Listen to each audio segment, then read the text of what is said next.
اللہ الرحمن الرحیم۔ سامعین السلام علیکم ورحمۃ اللہ وبرکاتہ۔ یہ سی ڈی آپ کی خدمت میں شعبہ دارالاشاعت کراچی کی جانب سے پیش کی جا رہی ہے۔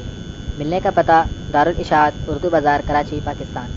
ای میل ishaat@digicom.net.pk۔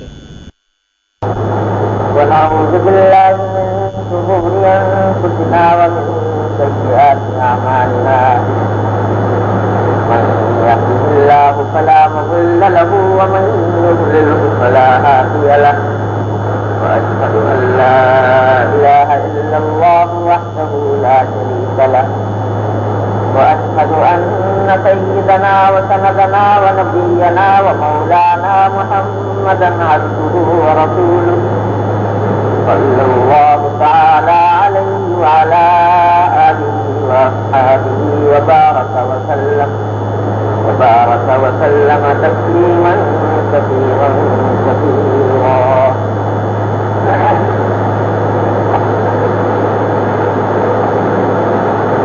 أما بعد،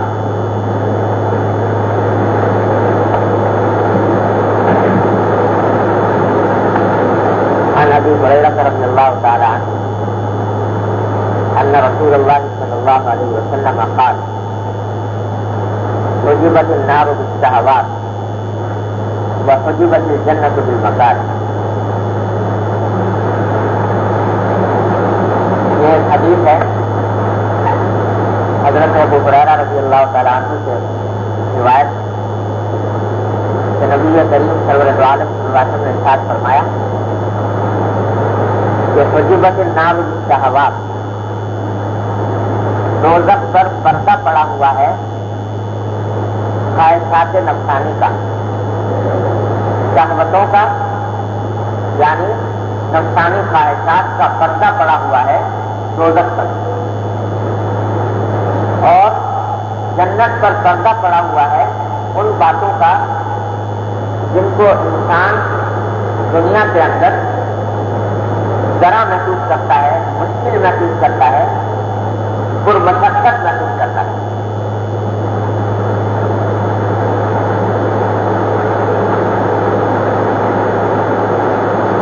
یعنی یہ دنیا اللہ تبارک و تعالیٰ نے انسان کے لیے ایک امتحان کا گھر بنایا ہے، آزمائش۔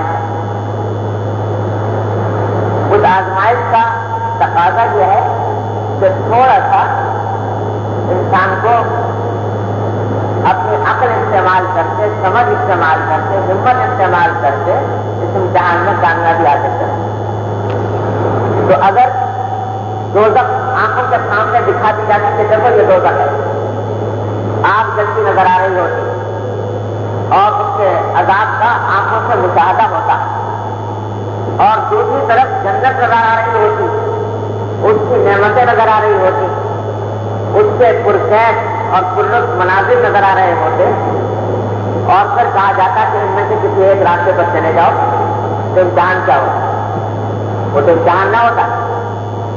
امتحان کسی طرح ہے کہ اللہ تبارک و تعالیٰ نے جہنم بھی پیدا فرمائی، جنت بھی پیدا فرمائی، لیکن جہنم پر پردہ پڑا ہوا ہے نفسانی خواہشات کا،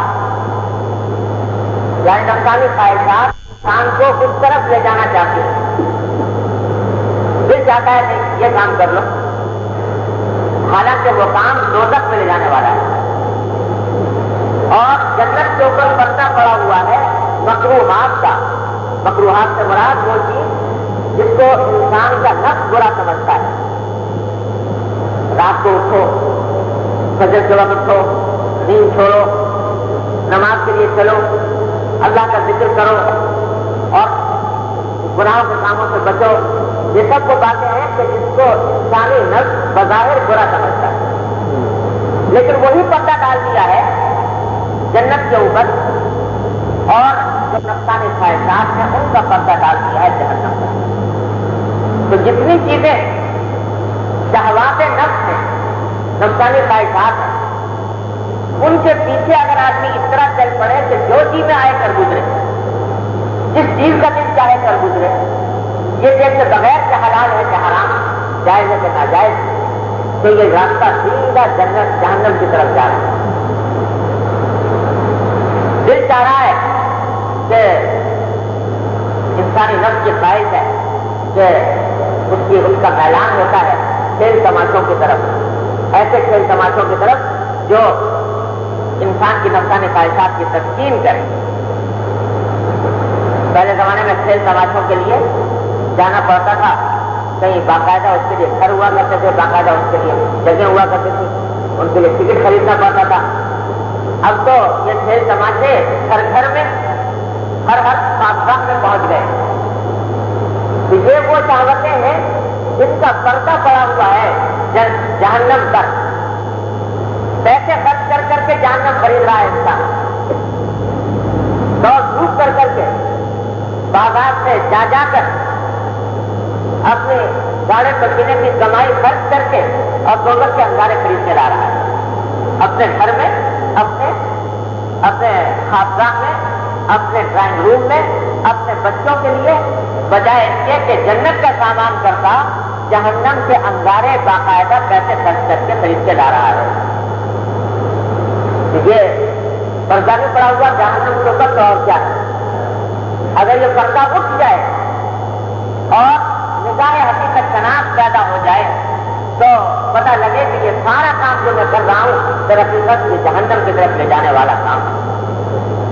اور اسی کو قرآن کریم میں فرمایا کہ یا ایھا الذین آمنوا قوا انفسکم واہلیکم نارا، اے ایمان والو اپنوں کو بھی بچاؤ، اپنے آپ کو بھی بچاؤ جہنم سے، اور اپنے بچوں کو، اپنے گھر والوں کو بھی بچاؤ۔ اور دوسری طرف جنت کے اوپر پردہ پڑا ہوا ہے مکروہات کا، کہ دل نہیں مانتا، نفس نہیں چاہتا کہ عبادت کی طرف چلے، طاعات کی طرف چلے، اللہ تعالیٰ کی حکم برداری کی طرف چلے، لیکن یہی راستہ ہے جنت پر جانے والا۔ جو آدمی ایک مرتبہ ہمت کر لے کہ اس شہوات کے راستے سے اپنے آپ کو بچا لے اور اس بظاہر پر مشقت راستے پر چل پڑے تو وہ سیدھا انشاءاللہ جنت پر جائے، اللہ تعالیٰ کی راہ۔ تو سرکار دو عالم صلی اللہ علیہ وسلم اس طرف توجہ دلانا چاہتے ہیں کہ کبھی خواہشات نفس سے دھوکے میں نہ پڑو۔ پہلے عرض کر چکا ہوں کئی مرتبہ کہ یہ خواہشات نفس ایسی چیز ہے کہ جس کی کوئی انتہا نہیں، کوئی انتہا نہیں، اور کوئی انسان ایسا نہیں اس دنیا کے اندر جو یہ کہتے ہیں کہ میں جو کچھ خواہش کرتا ہوں وہ ہو جاتی ہے۔ بڑے سے بڑا سرمایہ دار، بڑے سے بڑا صاحب اقتدار، بڑے سے بڑا بادشاہ، بڑے سے بڑا سربراہ حکومت، کوئی یہ نہیں کہہ سکتا کہ اس دنیا میں جو کچھ ہو رہا ہے وہ میری مرضی کے مطابق ہو رہا ہے۔ صدمہ اس کو بھی پہنچتا ہے، غم اس کو بھی پہنچتا ہے، تکلیف اس کو بھی پہنچتی ہے۔ تکلیف تو پہنچنی ہے اس دنیا کے اندر، یہ جگہ ہمیشہ اور مستقل راحت کی جگہ نہیں، تکلیف تو پہنچنی ہے۔ اب چاہے وہ تکلیف زبردستی پہنچوا دو، اب چاہے اللہ کو راضی کرنے کے لیے اپنے نفس کو تکلیف پہنچا دو کہ اللہ نے اس کام سے منع کیا لہٰذا میں اپنے آپ کو اس کام سے ہٹاؤں گا، وہ کر وہ راستہ جہنم کا، تکلیف سبھی پہنچے گی، اور یہ راستہ جنت کا۔ تو سرکار دو عالم صلی اللہ علیہ وسلم اس حدیث میں یہ متنبع فرمانا چاہتے ہیں کہ یہ عادت جو پڑ گئی ہے کہ جو خواہش دل میں پیدا ہوئی ہے وہ ضرور پوری ہو، اور اگر پوری نہ ہو تو آدمی غمگین ہو رہا ہے، پریشان ہو رہا ہے، تکلیف اٹھا رہا ہے، یہ عادت ختم کرو۔ یہ جہنم میں لے جانے والی عادت ہے، یہ جنت کی طرف جانے والا راستہ نہیں۔ اللہ تعالیٰ ہم سب کو اس کی فہم عطا فرمائے۔ آگے ایک اور حدیث نقل کی ہے، وہ بھی پچھلی حدیث کے اندر تقویت پیدا کرنے والی، اگر اللہ تعالیٰ اس پر غور کرنے کی توفیق عطا فرمائے۔ فرمایا عن انس رضی اللہ تعالی عنہ عن رسول اللہ صلی اللہ علیہ وسلم قال یتبع المیت ثلاثہ اہلہ ومالہ وعملہ فیرجع اثنان ویبقى واحد یرجع اہلہ ومالہ ویبقى عملہ او کما قال صلی اللہ علیہ وسلم۔ کیا عجیب ارشاد ہے۔ فرمایا نبی کریم صلی اللہ علیہ وسلم کہ جب انسان مر جاتا ہے، انتقال ہو جاتا ہے، مردہ ہو جاتا ہے، تو اور قبرستان لے جایا جاتا ہے جنازہ، تو جب قبرستان جاتا ہے تو تین چیزیں مردے کے ساتھ جاتی ہیں۔ قبرستان جب جاتا ہے تو تین چیزیں مردے کے ساتھ جاتی ہیں. ایک تو اس کے گھر والے، عزیز رشتے دار، دوست احباب جو اس کی تدفین میں شرکت کے لیے قبرستان جاتے ہیں. تو ایک تو گھر والے ہیں، عزیز رشتے دار ہیں، وہ جاتے ہیں ساتھ مردے کے. دوسرے اس کا کچھ مال جاتا ہے، یعنی جب کوئی آدمی جاتا ہے تو چارپائی کے اوپر اٹھا کر اس کو لے جایا جاتا ہے، اور یہ کچھ لوگ اس کے ساتھ ایسی چیزیں لے کر جاتے ہیں جو اس کے مال کا حصہ ہوتی ہیں، جن میں چارپائی بھی داخل ہے، جنازہ بھی داخل ہے. اور تیسری چیز جو اس کے ساتھ جاتی ہے وہ اس کا عمل. تو فرمایا کہ ان تین چیزوں میں سے دو چیزیں ایسی ہیں جو قبر تک جانے کے بعد واپس آ جاتی ہیں، لوٹ آتی ہیں، یعنی گھر والے بھی اور جو مال ساتھ گیا تھا وہ بھی واپس آ جاتا ہے. آگے جو چیز ساتھ جاتی ہے وہ ایک ہی ہے اور وہ ہے اس کا عمل. وہ قبر میں رکھنے کے بعد پھر کوئی اور چیز ساتھ جانے والی نہیں، نہ رشتے دار اور نہ مال. آگے جو ساتھ جانے والی چیز ہے وہ اس کا عمل ہے.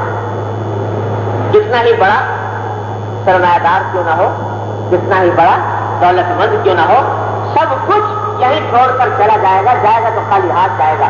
اگر پیچھے آگے ساتھ جانے والی چیز ہے تو وہ اس کا عمل ہے. حدیث میں آتا ہے کہ جب مردے کو قبر میں رکھ دیا جاتا ہے اور اس کے جو رشتے دار ہیں وہ اس کو دفن کر کے قبر کے اندر واپس جاتے ہیں، تو حدیث میں ہے کہ مردہ ان جانے والوں کے پاؤں کی آہٹ سنتا ہے جو چھوڑ کر جا رہے ہیں. اس کی آہٹ اس کو سنائی دی جاتی ہے، قدموں کی چاپ. یہ گویا اس بات کا اعلان ہوتا ہے کہ جن لوگوں پر بھروسہ کرتے تھے کہ یہ میرے غمگسار ہیں، میرے غمخوار ہیں، میرے مددگار ہیں، میرے دوست ہیں، میرے عزیز ہیں، میرے احباب ہیں، مصیبت میں کام آنے والے ہیں، وہ دیکھو ان کے جانے کے قدموں کی چاپ تمہیں سنائی دے رہی ہے. اب کوئی تمہاری مدد کو آنے والا نہیں، وہ قدموں کی چاپ سنائی دیتی ہے. اور اس کے بعد جو عالم آتا ہے اس میں نہ تو وہ عزیز رشتے دار کام آتے ہیں اور نہ وہ روپیہ پیسہ کام آتا ہے جس کے جمع کرنے میں ساری عمر کی دوڑ خرچ کی تھی. صبح سے لے کے شام تک یہی چکی ذہن پر سوار تھی کہ کس طرح پیسے اور بنا لوں، کس طرح اور دولت اکٹھی کر لوں، کس طرح اپنی دنیا کا سامان کر لوں. وہ سارا مال دولت سب کھڑا رہ گیا اور وہ عزیز رشتے دار معطف کرنے والے جن کی چشم و ابرو کو دیکھا کرتا تھا کہ یہ کہیں ناراض نہ ہو جائیں، یہ کہیں برا نہ مان جائیں، یہ کہیں مجھے برا نہ سمجھ لیں، ان کا دل نہ ٹوٹ جائے، یہ خیال جن کا کیا کرتا وہ خود چلے گئے تھا، پیچھے چھوڑ دو. اب تو ایک ہی چیز ساتھ ہے اور وہ ہے انسان کا عمل. کسی نے کہا کہ شکریہ اے قبر تک پہنچانے والوں، شکریہ ہے قبر تک پہنچانے والوں، شکریہ. اب اکیلے ہی چلے جائیں گے اس منزل سے ہم. تو اب اس منزل سے جانے والا وہ سوائے اکیلے جانے کا کوئی اور راستہ نہیں ہے. ساتھ اگر کوئی چیز ہے تو عمل. تو سرکار دو عالم صلی اللہ علیہ وسلم ارشاد فرما رہے ہیں کہ یہ اس بات کی طرف توجہ کرو کہ زندگی کے اندر تمہارا کچھ سامان آگے چلا جائے، کچھ سامان آگے چلا جائے اور وہ سامان ویسے ہی بیٹھے نہیں جائے گا، وہ کچھ عمل کرنے سے جائے گا. کچھ طاعات کر لو، کچھ اللہ کی عبادت کر لو، کچھ اپنا آخرت کا ذخیرہ بنا لو، تو پھر وہ کام آنے والی چیز ہے اور وہ سدا کام آئے گی. اور جن چیزوں کے اندر دن رات اور خوب کر رہے ہو وہ تو قبر تک زیادہ سے زیادہ پہنچا دے گی، اس کے بعد لوٹ. یہ اسی پچھلی حدیث کا اتحاد سے اگر دیکھا جائے تو ترجمہ ہے کہ یہاں نفسانی خواہشات کے پیچھے چلنے کی فکر کے بجائے اس بات کی فکر کرو کہ کچھ عمل تمہارے ہاتھ میں ہو، کچھ عمل لے کر جاؤ اللہ تبارک و تعالیٰ کے سامنے تاکہ وہ جنت جو مکروہات سے چھپائی گئی ہے وہ تمہیں حاصل ہو سکے. اللہ تعالیٰ سے رحمت سے تیاری بنا کریں.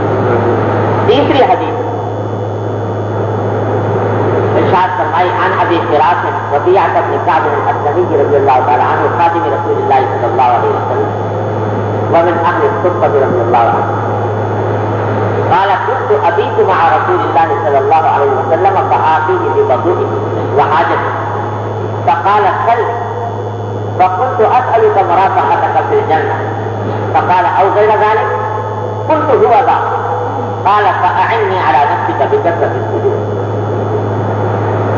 یہ ایک صحابی ہیں حضرت ربیعہ بن کعب اسلمی رضی اللہ تعالیٰ عنہ، اصحاب صفہ میں تھے. آپ حضرات جانتے ہوں گے کہ نبی کریم صلی اللہ علیہ وسلم کے مقدس گھر کے باہر مسجد نبوی میں اب بھی چبوترا بنا ہوا ہے. تو کچھ اللہ کے بندے نبی کریم صلی اللہ علیہ وسلم کی خدمت میں حاضر ہو کر دین کا علم حاصل کرنے کی خاطر اس چبوترے پر آ پڑے. اپنا سب کچھ چھوڑ کر گھر بار کاروبار روزی سب چھوڑ چھاڑ کر اس لیے آ پڑے تھے اس جبے کے اوپر کہ نبی کریم صلی اللہ علیہ وسلم سے دین کا علم حاصل کریں.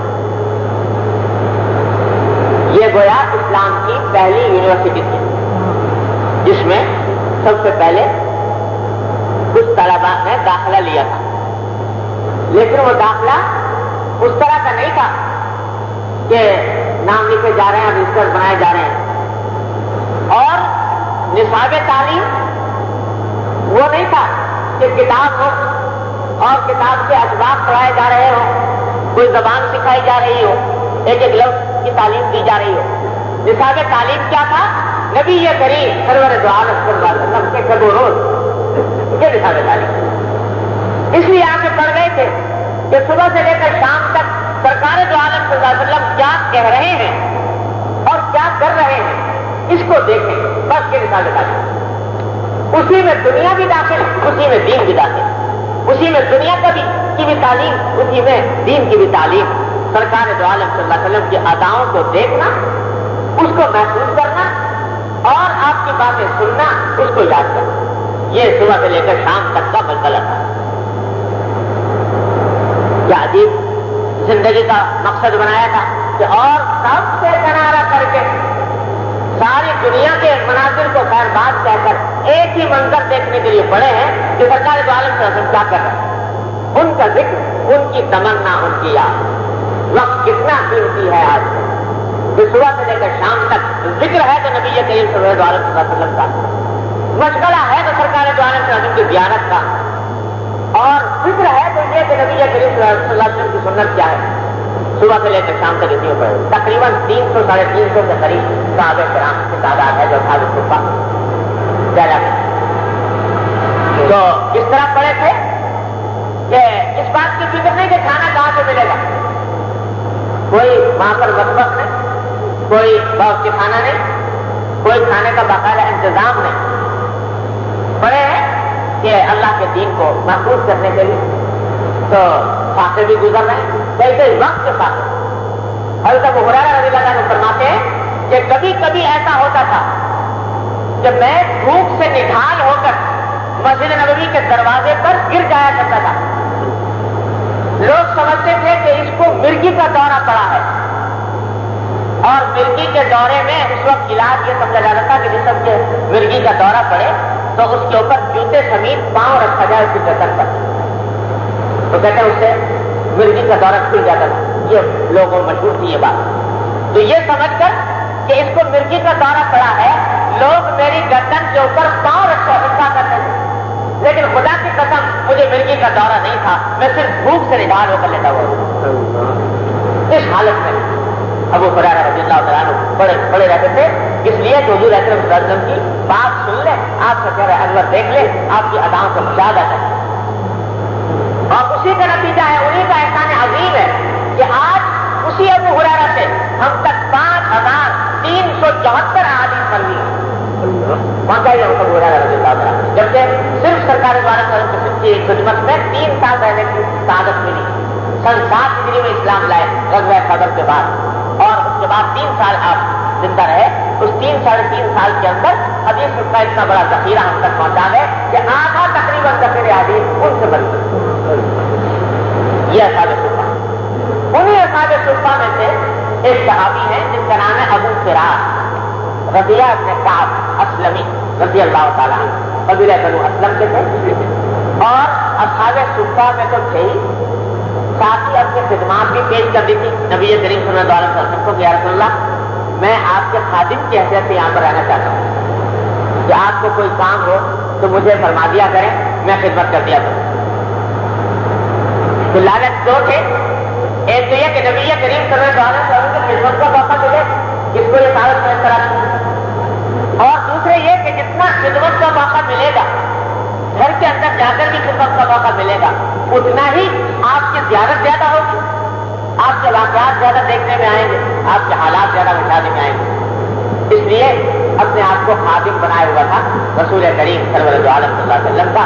اور مثلا جب آپ کو وضو کی ضرورت پیش آتی پانی بھر کر لا کر ہوتا تو پانی بھر کر رسول کی پیش کرتی. تو اس طرح کی خدمت اپنے سبوت اپنے ذمہ لے رکھتی.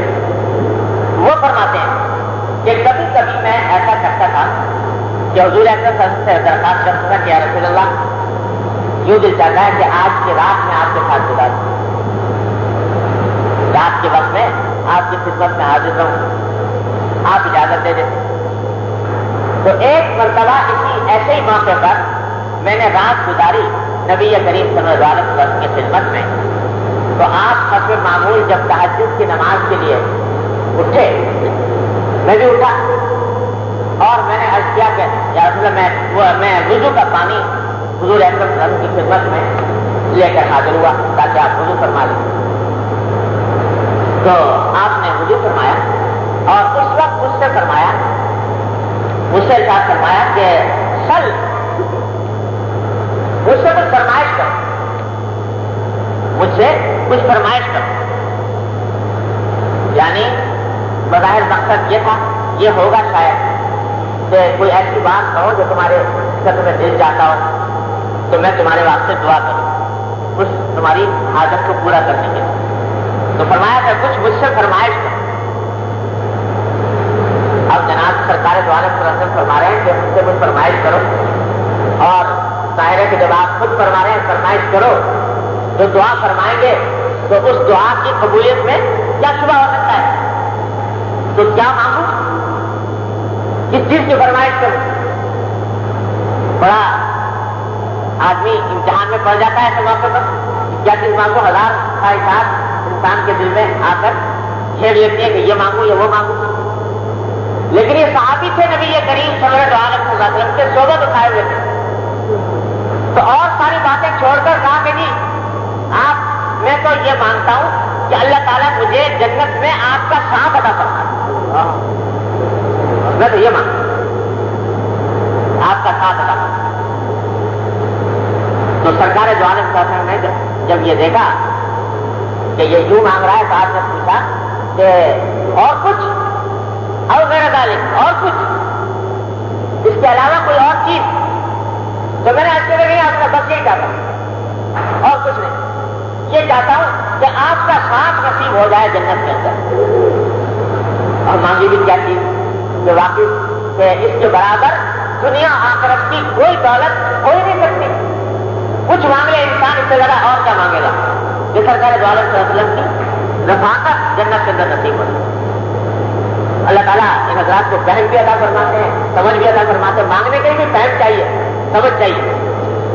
تو وہ مانگ لی کہ جو وہ سارے مقاصد کی جان، سارے مطلوبات کی روح مانگ لی. آپ نے پوچھا کہ کچھ اور، کہا کہ نہیں اور کچھ.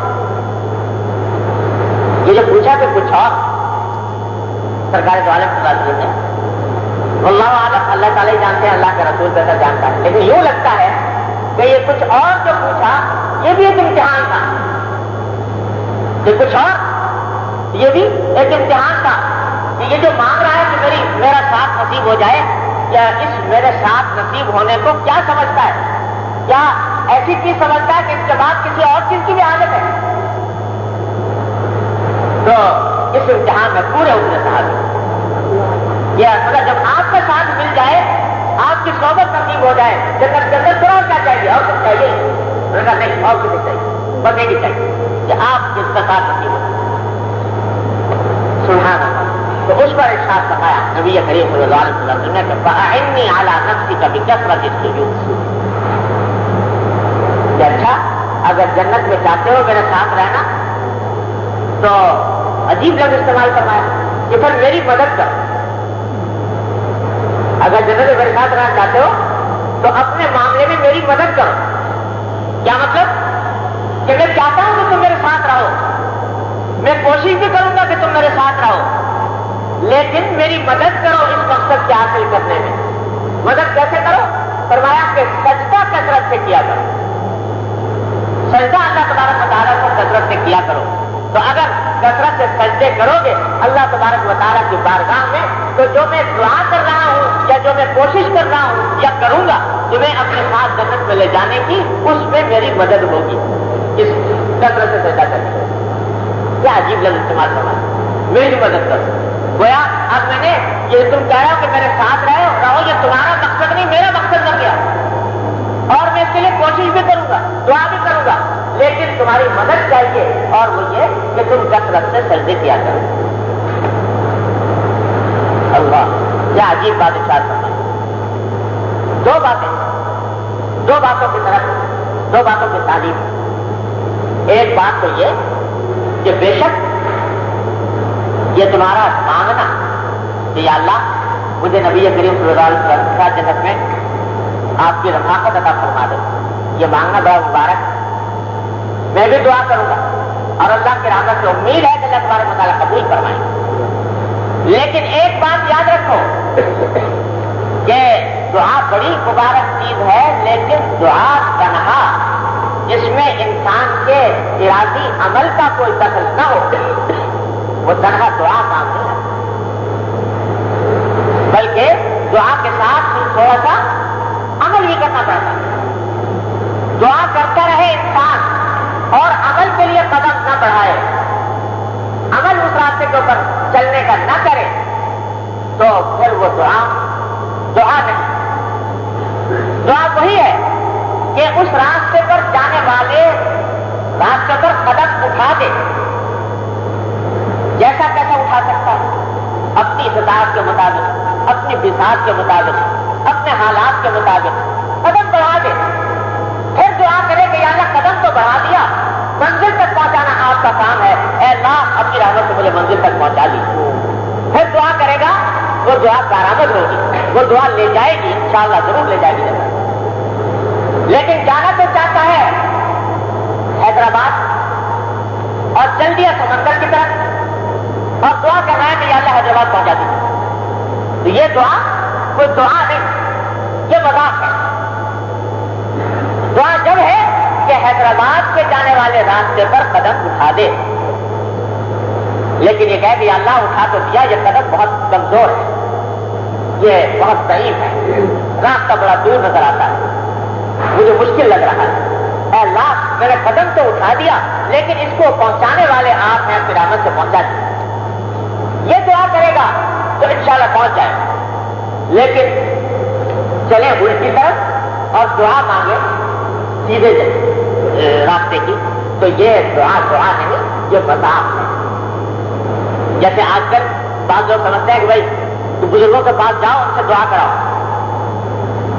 کراؤ کہ مجھے جنت مل جائے. تو بس یہی کام ہے, آگے کرنا کچھ نہیں, عمل کی طرف چلنے کا کوئی ارادہ بھی نہیں. دعا کرائیں گے, بزرگوں سے دعا لینے جا رہے ہیں تو دعا لینے سے جا رہے ہو, لیکن بڑی اچھی بات ہے, دعا لینا چاہیے, لیکن دعا کے ساتھ ساتھ تھوڑا سا رخ بھی سیدھا کرو, اس طرف چلنا بھی شروع کرو تھوڑا بہت, تو پھر وہ بزرگوں کی دعا بھی کارآمد ہوگی. اور اگر سیدھا نہیں چلتے تو پھر دعا کارآمد. ارے اگر دعا اس طرح کی کارآمد ہوتی تو نبی کریم صلی اللہ علیہ وسلم کے چچا ابو طالب, ان کے جہنم میں جانے کا کوئی راستہ نہیں. چچا ابو طالب جنہوں نے ساری عمر خدمت کی نبی کریم صلی اللہ علیہ وسلم, محنت آپ کا ساتھ دیا, لیکن ایمان نہیں لائے. تو کیوں نہیں لائے؟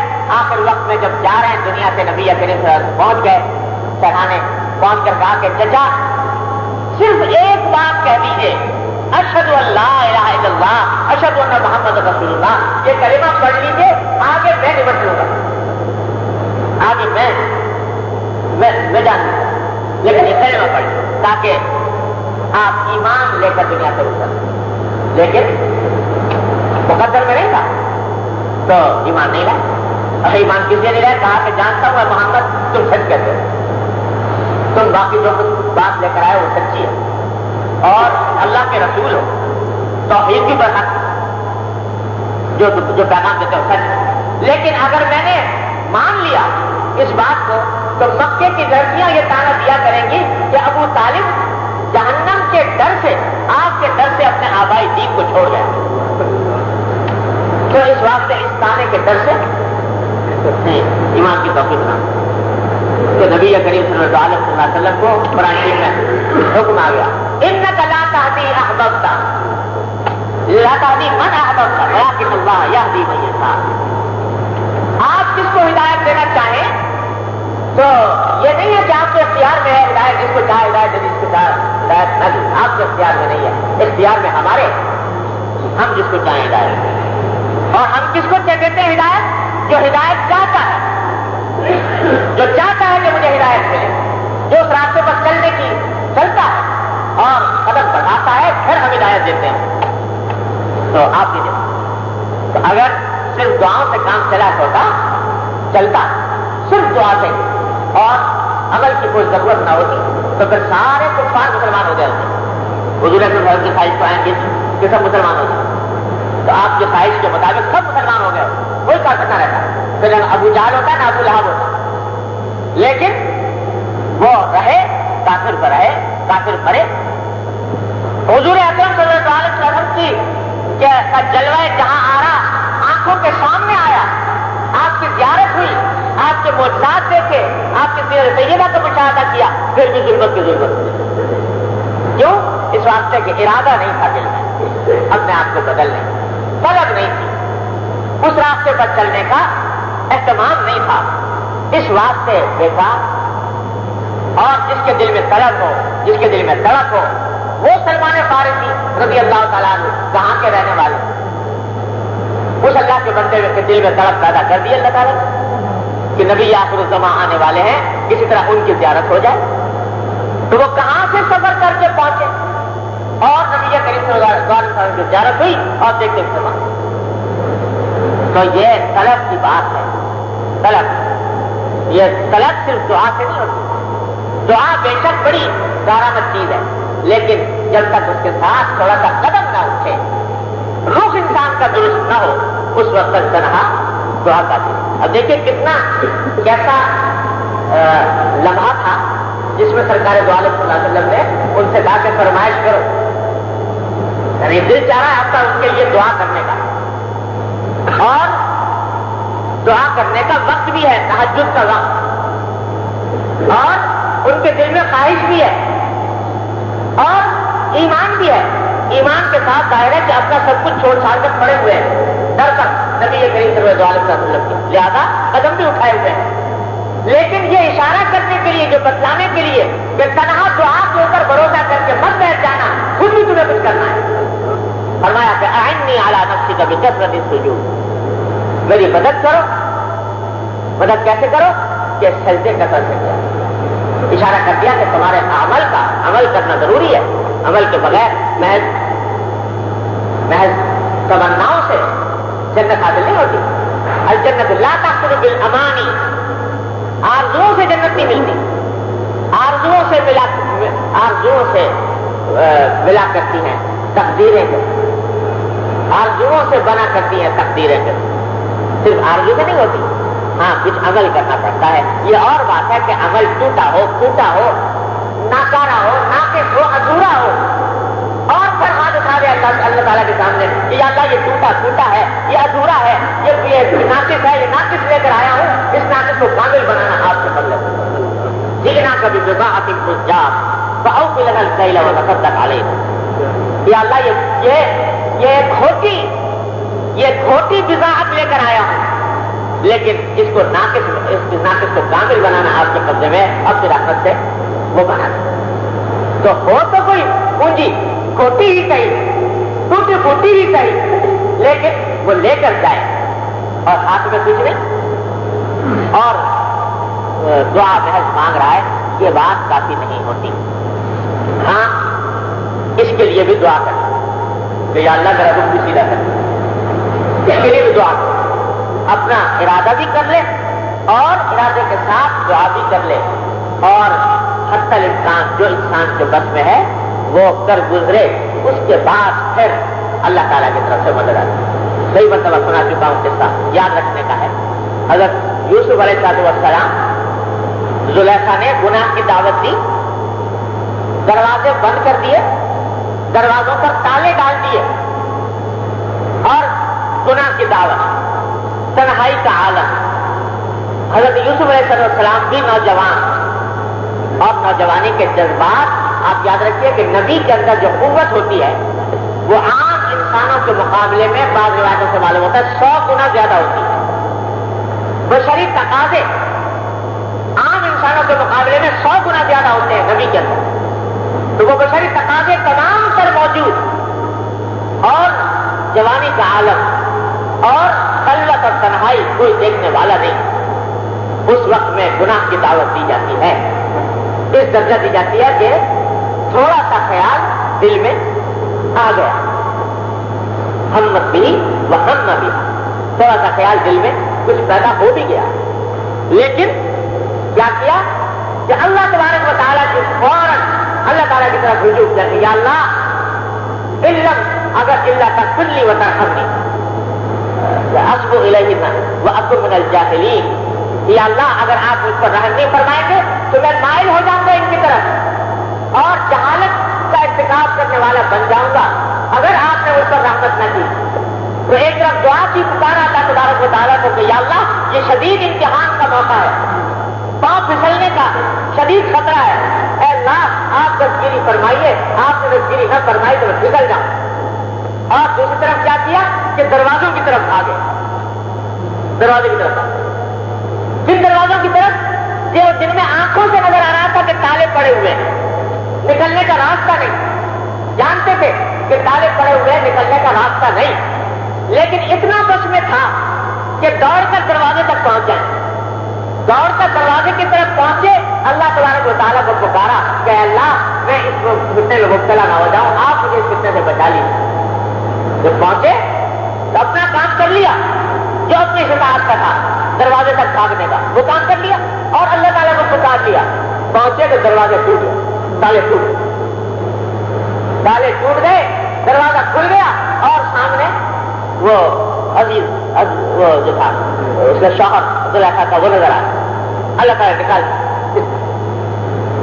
تو آپ دیکھیں تو صحیح کہ بظاہر تو دروازوں کی طرف بھاگنا بیوقوفی کی بات نہیں، حماقت کی بات نہیں، کیونکہ دروازے میں تعلیم بند ہے، جب تالے بند ہے تو بھاگے کیوں آدمی؟ لیکن بھاگے اس لیے کہ یا اللہ میرے قدرت میں اتنا ہے کہ دروازے تک بھاگ جاؤں. پھر دروازوں سے قفل کھولنا، تالے توڑنا یہ میرے بس کا کام نہیں، اللہ آپ کے بس کا کام ہے، آپ کو پکارنا. اپنے حصے کا کام انسان نے کر لیا، اللہ نے اپنے حصے کا کام کر لیا. دروازے تو وہاں رومی رحمۃ اللہ علیہ فرماتے ہیں کہ اسی واقعے کی طرف اشارہ فرما کر کہ گرچہ رکھنا نہیں سالم را قدیر، گرچہ رکھنا نہیں سالم را قدیر زیرا یوسف وار می باید کبھی، کہ اگرچہ اس دنیا کے اندر بھی جہاں تمہیں شہوات کا بازار گرم نظر آتا ہے، شہوتوں کا نفسانی خواہشات کا بازار گرم نظر آتا ہے، یہاں پر بھی صورت حال یہ ہے کہ بھاگنے کا راستہ وظاہر نظر نہیں آتا، دروازے بند ہیں، دروازے بند. آج یہ کہتے ہیں ہم لوگ تمہیں بڑا مشکل ہو گیا، آنکھوں کو کہاں سے بچائیں، کان کو کہاں سے بچائیں، اپنے وجود کو کہاں سے بچائیں، چاروں طرف فتنوں کا بازار گرم ہے، کس طرح اپنے آپ کو اس سے محفوظ رکھیں، ان گناہوں سے، ان فتنوں سے. معاشرہ بگڑ گیا، راستہ بند نظر آتا ہے. تمہارا بھی فرماتے ہیں کہ دنیا کا راستہ بھی بند نظر آتا ہے تم کو، لیکن سیرا یوسف وار نہیں باید کبھی، اگر چاہے راستہ بند نظر آتا ہو لیکن اسی طرح بھاگنا چاہیے جیسے کہ یوسف علیہ السلام بھاگ کر دروازوں تک چلے گئے. تو اپنے حصے کا کام کر لے انسان، پھر اللہ سے مانگے، پھر دیتا ہے اللہ۔ اپنے حصے کا کام نہ کرے تو پھر مانگے تو وہ مانگنا معتبر نہیں، وہ دعا نہیں، وہ مذاق۔ اللہ ایک بزرگ گزرے ہیں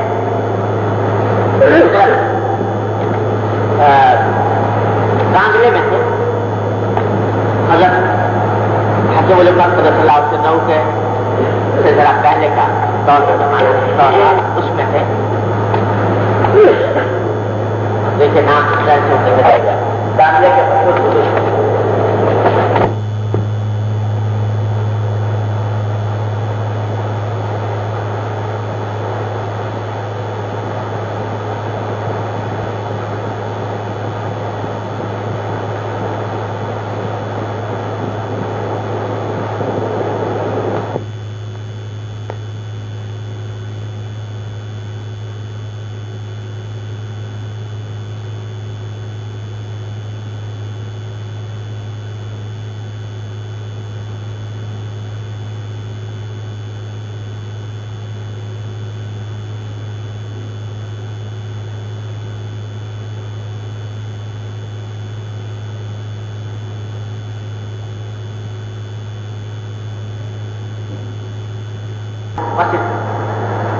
میں کیوں نہیں جا سکتے؟ ایسے نہیں جا سکتا کہ ایک تو مجھ سے وضو کی تجھجک برداشت، یہ جو وضو نماز سے پہلے وضو کرنے کے اللہ ہے یہ مجھ سے نہیں ہوتا، اور نماز پڑھنے میں مجھے اتنی دقت نہیں جتنے وضو کرنے میں، تو وضو نہیں کر سکتا۔ میں وہ دھو لیتا ہوں لیکن یہ وضو پورا پاؤں بھی دھونا، یہ بھی تماشا بھی کرنا، یہ بھی کرنا، وہ بھی کرنا، 5 وقت یہ سب یہ میرے سے۔ دوسری بات یہ ہے کہ میرے ساتھ دو عادتیں لگی ہوئی ہیں، ایک پینے پلانے اور ایک یہ جو طوائف ہیں کہ وہ آتی ہیں گانا بجانا کرتی ہیں، یہ 2 عادتیں ایسی ہیں کہ میں چھوڑ نہیں سکتا، اور ان کو چھوڑے بغیر مسجد میں جاؤں نماز پڑھنے اس کو دل آمادہ نہیں ہوتا کہ یہ ایک طرف تو یہ حرکتیں کر رہا ہے اور دوسری طرف مسجد میں جا رہا ہے، یا مدد۔ تو مولانا نے فرمایا کہ اگر یہ بات ہے تو میں اللہ کے بھروسے پر دو باتیں آپ سے کہتا ہوں، 2 باتیں آپ نے کہہ دی، 2 باتیں میں کہتا ہوں۔ ایک بات تو یہ کہتا ہوں کہ آپ کو اگر آپ سے وضو نہیں ہوتی تو میں کہتا ہوں کہ آپ بغیر وضو چلے جایا کریں نماز پڑھنے۔ وضو اگر نہیں ہوتی بغیر وضو نماز پڑھنے چلے جایا کریں۔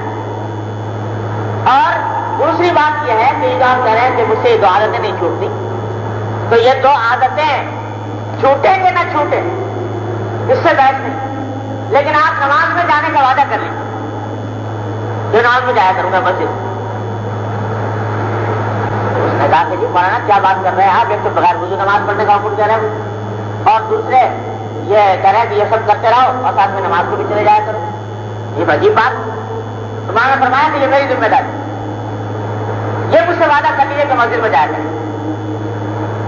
اس نے کہا چلیے اگر آپ یہ کہتے ہیں چلیے میں وعدہ کر لیتا ہوں، وعدہ کر لیتا ہوں کہ میں مسجد میں جایا کروں گا، بغیر وضو کے آپ نے اجازت دے دی اور جو اور چکر ہیں وہ بھی جاری رکھنے کی اجازت دے دی، چلا جایا کر۔ مولانا یہ کہہ کر واپس آئے، دوبارہ اسی مسجد میں پہنچے، 2 رکعت نماز کی نیت باندھی اور سجدے میں خوب روئے۔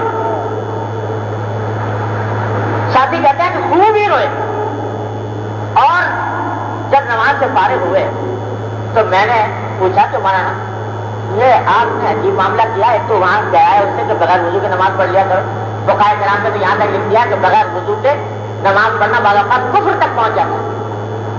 اگر آدمی تہاوناً دین کے لاپرواہی میں وضو کو چھوڑنے بغیر وضو کے نماز پڑھے تو یہ کفر تک پہنچا دیتا ہے۔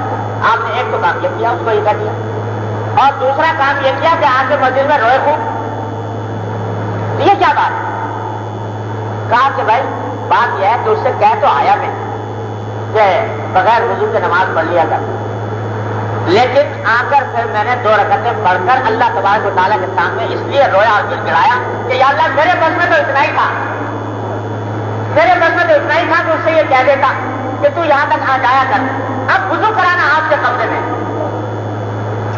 وضو کرانا میرے قبضے سے باہر تھا، میرے قبضے وضو کرانا آپ کے قبضے میں ہے، اے اللہ آپ اپنی رحمت سے اس کے دل میں ڈالیں۔ تو فرماتے ہیں اس کے ساتھی کہ اس نے وعدہ کیا تھا کہ کل سے میں نماز میں جایا کروں گا۔ جب پہلی نماز کا وقت آیا، خیال آیا کہ میں نے وعدہ کر لیا ہے، مجھے نماز میں جانا ہے، تو خیال آیا کہ خدا کے بندے آج تو پہلی بار مسجد کی طرف جا رہا ہے، مولانا نے اگرچہ کہہ دیا کہ بغیر وضو کے چلے جایا کر، لیکن پہلی مرتبہ جا رہا ہے تو آج تو وضو نے غسل کر کے جانا۔ تو دل میں یہ خیال آنا تھا، گیا غسل خانے، غسل کیا باقاعدہ، خوشبو لگائی اور غسل کر کے خوشبو لگا کے مسجد میں پہنچا اور مسجد میں پہنچ کر نماز جماعت کے ساتھ ادا کی۔ جب نماز جماعت کے ساتھ ادا کی، اتنے دنوں کے بعد آخر مسلمان تھا، کلمہ گو تھا، تو اللہ تبارک و تعالیٰ نے اس نماز کی برکت سے دل میں جو شراب نوشی اور طوائف بازی کا جو شوق تھا اس کے خلاف ایک نفرت پیدا کر واپس آیا، تو دل میں ساری چیزوں سے نفرت ہو چکی تھی، ساری چیز سب شراب بھی چھوڑ دی اور یہ طوائفوں کا آنا جانا بھی چھوڑ دیا اور پکا پنج وقتہ نمازی بنا۔ تو یہ مولانا کی جو بات یاد آئی مجھے وہ یہ کہ یا اللہ میرے بس میں اتنا تھا تو میں اسے یہ کہہ دیتا، اب آگے کام آپ کا ہے، میرے بس کا نہیں، آپ کرائیے، اور آپ کے سامنے میں رو رہا ہوں، گڑ گڑا رہا ہوں۔ یہ ہے انسان کا کام کہ اپنے حصے کا کام کر لے، پھر اللہ تعالیٰ سے مانگے۔ اگر اپنے حصے کا کام تو کچھ نہ کرتے اور مانگتے تو وہ دعا نہ کرتے۔ اللہ اسی واسطے کہتے ہیں یہ بظاہر یہ جو اگر کوئی دیکھے نا کوئی ظاہر پرست قسم کا آدمی تو دیکھے لوگ مولانا صاحب بغیر وضو کے نماز کی اجازت ہے مولانا صاحب، تو اسی کو حافظ شیرازی نے کہا ہے کہ میں سجادہ رنگ کی کن کرا سیرے بگا ہوئے کہ سالک بے خبر نبت ذرا ہو رسم منزل ہاں۔ تم ظاہری اعتبار سے مت دیکھو کہ اسے بغیر وضو کے نماز کی اجازت دے رہا ہے، ارے جو دے رہا ہے وہ دینے کے بعد رو بھی رہا ہے مسجد میں جا کر، اللہ تبارک و تعالیٰ کے سامنے گڑ گڑا بھی رہا ہے، اس سے مانگ بھی رہا ہے۔ تم کیا جانو اس کی بات کو کہ کہاں سے بول رہا ہے، اس کے اوپر اعتراض نہ کرو۔ تو یہ اللہ تبارک و تعالیٰ کی عادت ہے، سنت ہے کہ جب کوئی بندہ اپنے حصے کا کام کر کے پھر مانگتا ہے اللہ تعالیٰ سے تو دیتے ہیں اللہ تبارک و تعالیٰ۔ یہ جو حدیث ہے اس میں پہلا سبق تو یہ دیا نبی کریم صلی اللہ علیہ وسلم کہ دعا مانگنا حصے کروانا یہ بڑی مبارک بات ہے، مگر یہ نہ سمجھ لینا کہ حضور سے دعا کروا لی اور چھٹی، اب تمہیں اپنا بھی کام کرنا ہے، ایک بات۔ اور دوسری بات، دوسرا سبق یہ دیا کہ جنت کو حاصل کرنے کا، اللہ تبارک و تعالیٰ کی رضامندی حاصل کرنے کا بہترین طریقہ ہے سجدوں کی کثرت، اور سجدوں کی کثرت سے اشارہ ہے نماز کی کثرت، نماز کی کثرت۔ 5 وقت کی نمازیں تو پڑھتے ہی ہیں، ہر مومن کو کے ذمہ فرض ہے، فرض نماز، مراد ہے نوافل کی کثرت، نفلوں کی کثرت، یہ 5 وقت کی نمازوں کے علاوہ انسان نوافل بھی کثرت سے پڑھے اپنی استطاعت کے مطابق۔ اب کچھ نوافل تو ایسے ہیں جو نبی کریم صلی اللہ علیہ وسلم کے معمولات میں داخل، تہجد، اشراق، چاش، اوابین، یہ نوافل تو یہ بھی اسی کثرت سجود کے اندر داخل۔ تو ایک ہمارے حضرت فرمایا کرتے حضرت ڈاکٹر صاحب صلی اللہ علیہ وسلم کہ میاں یہ فرائض جو ہے یہ تو اللہ تبارک و تعالیٰ کی عظمت کا حق ہے، عظمت کا حق، یہ تو کرنا ہی ہے، اور یہ نوافل جو ہے یہ اللہ تبارک و تعالیٰ کی محبت کا حق ہے، محبت کا حق۔ ارے کسی سے اگر تعلق ہو تو کیا وہ صرف ایسی رسمی خوش خدرا تعلق ہوگا، راستے کا تعلق ہوگا، یا بیوی کا تعلق ہے تو بیوی میں میاں کے ذمہ فرض ہے کہ نفقہ ادا کرے، یہ قانونی فریضہ اس کے ذمہ ہے، نفقہ ادا کرنا، مہر دینا۔ اب وہ جناب کوئی آدمی جو ہے وہ ایسا تعلق رکھتا ہے کہ نفقہ بھی دیتا ہے اور مہر بھی پورا دیتا ہے، مہر بھی دے دیا، نفقہ بھی بھجوا رہا ہے، کبھی بھلے وہ بات نہیں کرتا تو بتاؤ تعلق کہاں پیدا ہوا؟ ارے وہ تو فرض تھا، واجب تھا، قانون تیرے دل میں ضروری تھا، لیکن اس کے ساتھ ساتھ یہ دلداری، یہ اس کے حقوق کی ادائیگی، یہ بھی تعلق کا حصہ ہے. جب تک یہ نہ ہو تو تعلق کا حق صحیح معنی میں ادا نہیں ہوا. بات ہے بیٹے کا نفقہ واجب ہے اس کے دل میں، قانونی جو حق ہے اس کے دل میں وہ یہ ہے کہ نابالغ اولاد کا نفقہ ادا کرے. کھانے کو اچھا کھلا رہا ہے، پلا رہا ہے، لیکن تعلیم ٹھیک نہیں کرتا، کرواتا، تربیت ٹھیک نہیں کرتا، ان کا خوشی کا خیال نہیں کرتا، تو یہ قانونی تعلق تو ہو گیا ادا، قانونی فریضہ ادا ہو گیا، لیکن آخر کچھ محبت کا بھی حق ہے.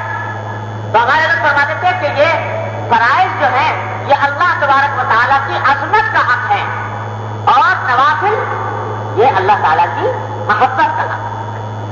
تو یہ چاہیے کہ فرائض کے علاوہ بھی کچھ نوافل کا اہتمام انسان کرے، اور اس میں سب سے بہتر وہ ہے جو نبی کریم صلی اللہ علیہ وسلم یا تہجد، اشراق، اوابین، تہجد رات کو اللہ تعالیٰ اٹھنے کی توفیق عطا فرما دے، بڑی نعمت ہے. اگر اس کی استطاعت نہیں، اٹھا نہیں جاتا، تو بزرگوں نے فرمایا کہ عشاء کی نماز میں سنتوں اور وتر کے درمیان 4 رکعتیں بنیاد تہجد پڑھ لیا کرتی ہیں. 4 رکعتیں نیت کے تہجد کے ساتھ پڑھ لے کہ یا اللہ پتہ نہیں اسے اٹھنے کی توفیق ہو کہ نہ ہو، یہ 4 رکعتیں تہجد کی نیت سے پڑھ رہا ہوں، تو انشاءاللہ اللہ تعالیٰ تہجد کی برکات سے محروم نہیں فرمائے اللہ کی راہ. اور دوسرا نسخہ حضرت حکیم الامت صلی اللہ علیہ وسلم نے فرما دیا کہ اگر کسی کو عادت نہیں ہے تہجد کی، اٹھا نہیں جاتا، ایک ارادہ، ایک کام کر لے کہ جب کبھی رات کو آنکھ کھلے، کبھی کھلی جاتی ہے تو آنکھ کھلے تو اٹھ کر بیٹھ جائے تھوڑی دیر بستری میں سے بیٹھ، اور اس لیے بیٹھ جائے، اس خیال سے بیٹھ جائے کہ حدیث میں آتا ہے کہ جب رات کا 1/3 حصہ گزر جاتا ہے تو اللہ تبارک و تعالیٰ کی خصوصی رحمتیں نازل ہوتی ہیں دنیا والوں پر، رات کا 1/3 حصہ گزرنے کے بعد. اور اللہ تبارک و تعالیٰ کی طرف سے منادی پکارتا ہے کہ ہے کوئی مغفرت طلب کرنے والا جس کی میں مغفرت دوں، ہے کوئی رزق مانگنے والا جس کو رزق دوں، ہے کوئی مبتلا مصیبت جس کو عافیت دوں. یہ اعلان ہوتا رہتا ہے ساری رات یہاں تک کہ فجر طلوع ہو جائے. تو یہ سوچو، دل میں یہ خیال کر لو کہ اللہ تعالیٰ کا منادی پکار رہا ہے مغفرت مانگنے کے لیے، رزق مانگنے کے لیے، عافیت مانگنے کے لیے، اور میں بڑا سو رہا ہوں، تو کم از کم تھوڑا سا اٹھ کے بیٹھ جائے بستر میں صحیح، اور وہاں دعا کر لے، یا اللہ میری مغفرت فرما دے، یا اللہ مجھے رزق عطا فرما دے، یا اللہ مجھے عافیت عطا فرما دے. وہی بیٹھے بیٹھے یہ دعا کر لے. اور میں اس پر اضافہ کرتا ہوں کہ یہ بھی کر لے کہ یا اللہ مجھ سے اٹھا نہیں جاتا، مجھے توفیق دے دے. اور یہ دعا کر لے، اور دعا کرنے کے بعد فرماتے ہیں جب خوش ہو جائے یہ ارادہ، یہ کر لے ارادہ کہ یہ کروں گا، جب بھی آنکھ کھلے گی یہ کروں گا. حضرت فرماتے ہیں کہ یہ کر کے دیکھو، یہ دعا تمہیں وہاں بستر پر بیٹھے رہنے نہیں دے گی انشاءاللہ، یہ اٹھا کے چھوڑے گی، لیکن کر. تو یہ تہجد اور اشراق طلوع آفتاب کے بعد 2 رکعتیں اشراق کی نیت. حدیث میں ہے کہ جو شخص فجر کی نماز پڑھنے کے بعد اپنے نماز کی جگہ پر بیٹھ جائے اور ذکر کرتا رہے اللہ تبارک و تعالیٰ کا، اور پھر طلوع آفتاب کے بعد 2 رکعتیں اشراق کی پڑھے، تو اس عمل سے فرمایا کہ اس کو 1 حج اور 1 عمرے کا ثواب ملے گا. اور اتنا ہی فرمایا حج اور عمرے کا تام متن 3 مرتبہ، کہ حج اور عمرے کا مکمل حج عمرے کا مکمل حج عمرے کا مکمل حج عمرے کا اتنی فضیلت اللہ تبارک و تعالیٰ نے بتائی. تو اسلام کا اہتمام. اور 4 جس کو صلاۃ الضحیٰ ہے کہ جب سورج ذرا بلند ہو جائے زوال سے پہلے کسی وقت بھی پڑھ سکتے، 4 رکعتیں پڑھ لیں، یہ ضحیٰ کہلاتا ہے. اوابین مغرب کے بعد 6 رکعتیں،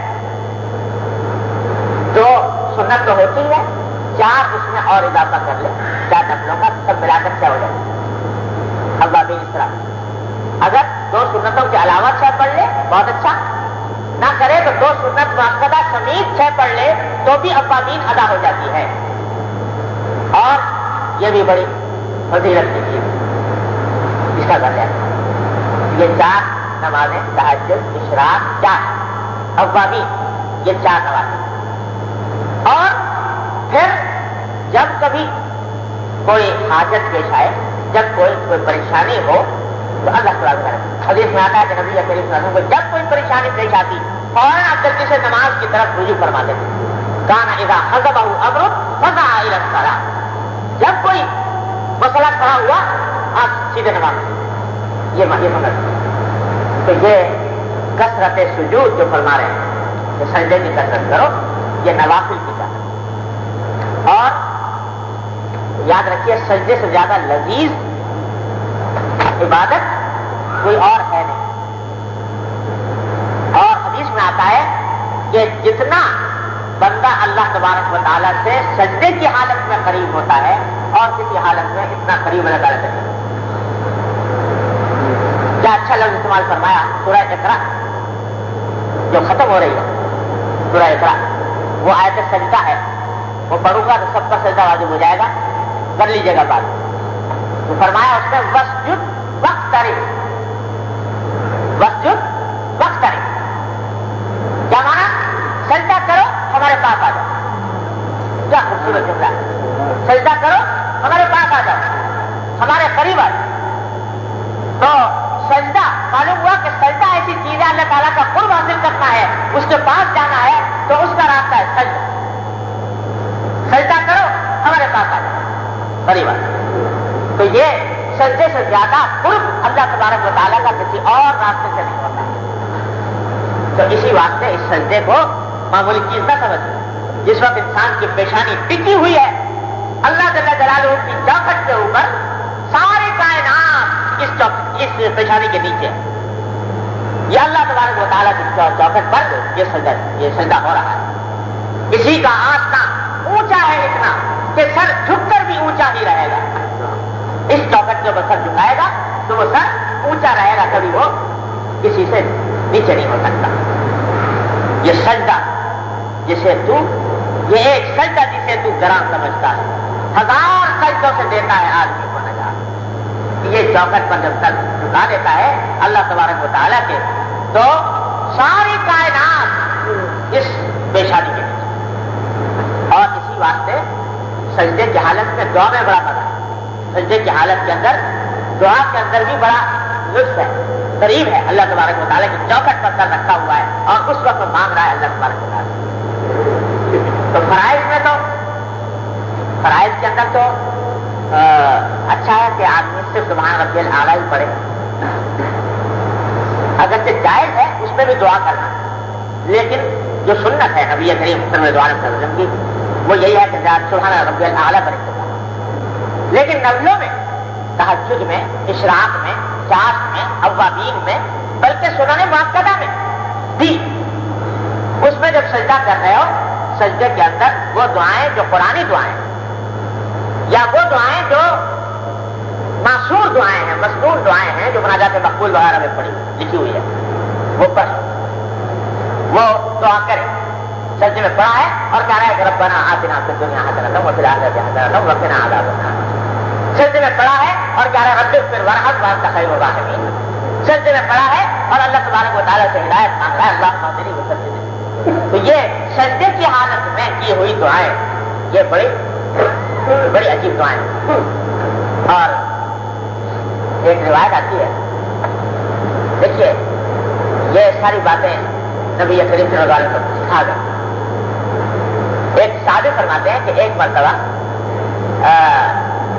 ایک صحابی آئے حضور اکرم صلی اللہ علیہ وسلم اور آ کر عرض کیا کہ یا رسول اللہ میں نے رات ایک عجیب خواب دیکھا.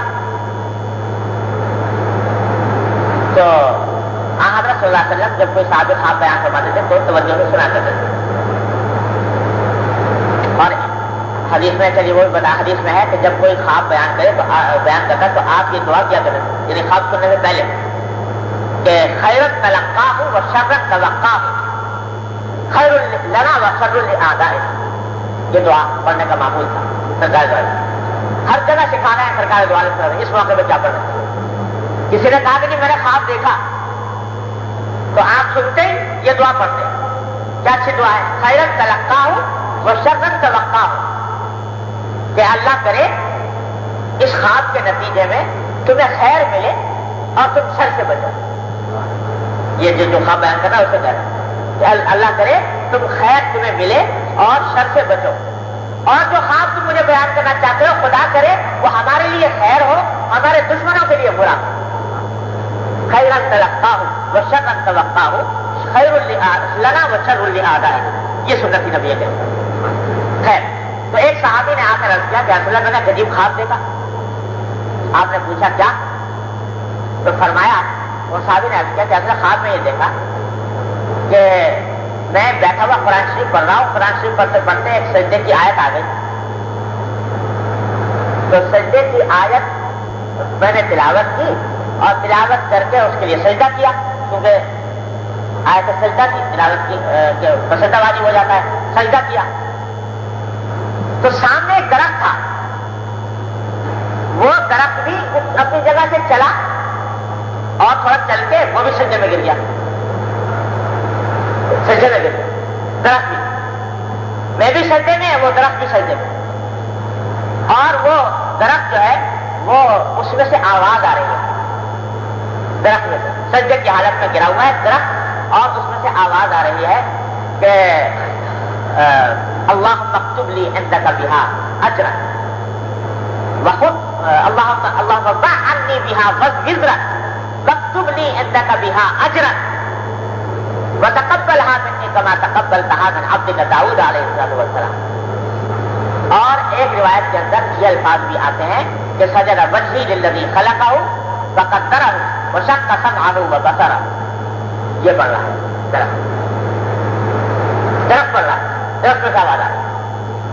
تو حضرت صلی اللہ علیہ وسلم نے خیر خواب سنا, سننے کے بعد آپ نے, روایت میں نہیں ہے اس کی تعبیر کیا بتائی, تعبیر بتائی نہیں بتائی, اس کا ذکر روایت میں نہیں, لیکن جو صحابی یہ دیکھ رہے تھے کہ ایک شخص نے آ کر خواب بیان کیا, آپ نے سنا, وہ بتاتے ہیں کہ اگلے دن میں نے دیکھا کہ سرکار دو عالم صلی اللہ علیہ وسلم سجدے میں گرے ہوئے ہیں, اور وہی الفاظ سجدے کے اندر ادا فرما رہے ہیں جو اس شخص نے درخت کے الفاظ بتائے تھے کہ اللہم ضع عنی بہا وزرا واکتب لی عندک بہا اجرا وتقبلها منی کما تقبلتها من عبدک داؤد علیہ السلام. یہ الفاظ پڑھے. تو کیا اشارہ, یہ الفاظ اس شخص نے بتایا تھا کہ میں نے خواب میں دیکھے, اور خواب میں بھی درخت کے زبانی سننے میں آئے, لیکن چونکہ دعا بڑی اچھی تھی تو نبی کریم سرور دو عالم صلی اللہ علیہ وسلم نے وہ دعا خود اختیار فرما لی اور سجدے کے اندر خود یہ دعا پڑھنی شروع کر دی. تو معلوم ہوا کہ سرکار دو عالم سے زیادہ اچھی دعا کون مانگے گا. ساری دنیا آخرت کی ساری حاجتیں ضرورتیں جتنی ہو سکتی ہیں وہ نبی کریم صلی اللہ علیہ وسلم کی دعاؤں کے اندر موجود, لیکن حرص کا یہ عالم کہ کسی اور سے سنا کوئی لفظ جملہ دعا کا تو اس کو بھی دعا سے اختیار کر لیا کہ یہ دعا کی یہ دعا میں بھی مانگ لوں. تو معلوم ہوا کہ جب دعائیں سنو کسی کی کہ یوں دعا کر رہا ہے, سیکھو اس دعا کو. یہ دعا ایسی چیز ہے کہ دوسرے نے اگر اچھی دعا کوئی مانگی ہے اس کو سیکھ کر خود بھی اپنانے کی کوشش کرو. تعلیم دینی نبی کریم صلی اللہ علیہ وسلم. اور ایک دعا تو ایسی فرما دی مناجات مقبول میں ہے, فرمایا کہ ایما عبد او امت من اہل البر والبحر تقبلت دعوتهم واستجبت دعاءهم ان تشركنا في صالح ما يدعونك فيه وان تشركهم في صالح ما ندعوك فيه. کیا عجیب عجیب ڈھنگ سے دعا کرنا یہ سرکار دعا کرنا. فرمایا کہ جتنی خشکی پر تری پر, اے اللہ خشکی پر تری پر جس اللہ کے کسی بندے نے یا بندی نے جو کوئی کبھی دعا کی ہو اور وہ دعا میں کوئی بھلائی مانگی ہو, تو اے اللہ میں یہ آپ سے دعا مانگتا ہوں کہ وہ بھلائی مجھے بھی ادا کرے اور اس دعا میں مجھے بھی شریک کرے, اور جو کوئی دعا میں مجھے کرنے کی توفیق ہو تو اے اللہ میری اس دعا میں خود اللہ کے بندوں کو بھی شریک کرے. تو کوئی حاجت کوئی ضرورت ایسی نہیں جو چھوڑی ہو حضور نے دعاؤں میں, لیکن پھر بھی فرما رہا ہے کہ پتہ نہیں ہو سکتا ہے کہ اللہ کے بندے یا بندی کے دل میں کوئی ایسی دعا آ رہی ہو جو میرے ذہن میں نہیں ہے، تو اللہ اس کو بھی شریک کر لیجیے، کوئی گوشہ چھوڑا نہیں سکتا۔ تو یہ دعا ایسی چیز ہے کہ دوسروں سے سیکھنے کی چیز ہے، دوسرا کس طرح دعا مانگ رہا ہے یہ بھی سیکھنے کی چیز۔ تو یہ دعا کرے انسان، اور دعا اس میں سجدے کی حالت میں دعا کرنا، یہ اب یہ معصورہ خاص طور پر نفلوں کے سنتوں، ہاں اس درخت والی دعا کا معنی یہ ہے کہ اللہ عنی بہا وزرا، اللہ یہ سجدہ میں کر رہا ہوں، اس کے ذریعے آپ میرے گناہ کو معاف کروا دیں، وقتب لی عندک بہا اجرا، اے اللہ اس سجدے کے سفید مجھے میرے لیے اپنے ہاں اجر لکھ دیجیے میرا، اور اے اللہ اس سجدے کو اسی طرح قبول فرما لیجیے جیسے کہ آپ نے اپنے بندے داؤد علیہ السلام کا سجدہ قبول کیا۔ اور ایک روایت میں سجدہ وجہی للذی خلقہ فقدرہ وشق سمعہ وبصرہ، کہ میرا چہرہ سجدہ ریز ہے اس ذات کے آگے جس نے اس کو اس چہرے کو پیدا کیا، جس نے اس کو بنایا، اور جس نے اس کے آنکھ اور کان بنائے۔